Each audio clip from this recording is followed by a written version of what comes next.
One of those days, as he was teaching the people in the temple and preaching the good news, the priests and scribes came to him with the elders. They asked him, "Tell us, by what authority do you do these things? Or who has given you this authority?" He answered them, "I also will ask you one question. Tell me, the baptism of John, was it from heaven or from men?" They reasoned with themselves, saying, "If we say from heaven, he will say, 'Why didn't you believe him?' But if we say from men, all the people will stone us, for they are persuaded that John was a prophet." They answered him. They didn't know where it was from. Jesus said to them, "Neither will I tell you by what authority I do these things." He began to tell the people this parable. A man planted a vineyard and rented it out to some farmers, and went into another country for a long time.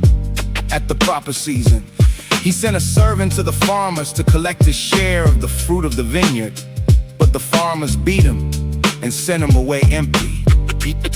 He sent yet another servant, and they also beat him and treated him shamefully and sent him away empty. He sent yet a third, and they also wounded him and threw him out. The Lord of the vineyard said, "What shall I do? I will send my beloved son. It may be that seeing him, they will respect him." But when the farmers saw him, they reasoned among themselves, saying, "This is the heir, come, let's kill him, that the inheritance may be ours." They threw him out of the vineyard and killed him. What therefore will the Lord of the vineyard do to them? He will come and destroy these farmers and will give the vineyard to others. When they heard it, they said, "May it never be." But he looked at them and said, "Then what is this that is written? The stone which the builders rejected was made the chief cornerstone. Everyone who falls on that stone will be broken to pieces, but it will crush whomever it falls on."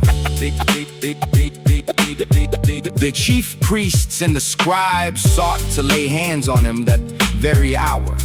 But they feared the people, for they knew he had spoken this parable against them. They watched him and sent out spies who pretended to be righteous, that they might trap him in something he said, so as to deliver him up to the power and authority of the governor. They asked him, "Teacher, we know that you say and teach what is right, and aren't partial to anyone, but truly teach the way of God.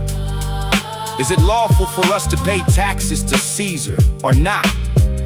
But he perceived their craftiness and said to them, "Why do you test me? Show me a denarius whose image and inscription are on it." They answered, "Caesar's."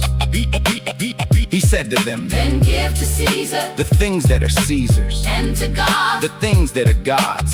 They weren't able to trap him in his words before the people. They marveled at his answer and were silent. Some of the Sadducees came to him, those who denied that there is a resurrection. They asked him, "Teacher, Moses wrote to us that if a man's brother dies having a wife, and he is childless, his brother should take the wife and raise up children for his brother.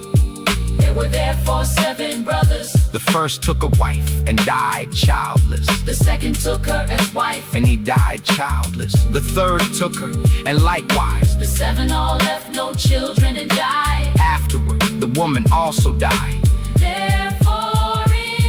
Therefore, in the resurrection, whose wife of them will she be? For the 7 had her as a wife."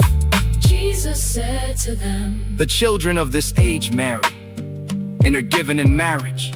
But those who are considered worthy to attain to that age, and the resurrection from the dead, neither marry nor are given in marriage. For they can't die anymore, for they are like the angels, and are children of God, being children of the resurrection. But that the dead are raised, even Moses showed at the bush, when he called the Lord the God of Abraham, the God of Isaac, and the God of Jacob. Now he's not the God of the dead, but of the living, for all are alive to him." Some of the scribes answered, "Teacher, you speak well." They didn't dare to ask him any more questions. He said to them, "Why do they say that the Christ is David's son? David himself says in the book of Psalms, the Lord said to my Lord, sit at my right hand until I make your enemies the footstool of your feet. David therefore calls him Lord. So how was he his son? In the hearing of all the people, He said to his disciples, beware of the scribe, who like to walk in long rows and love greetings in the marketplaces, the best seats in the synagogue, and the best places at feasts, who devour widows' houses, and for a pretense make long prayers. These will receive greater condemnation. Greater condemnation.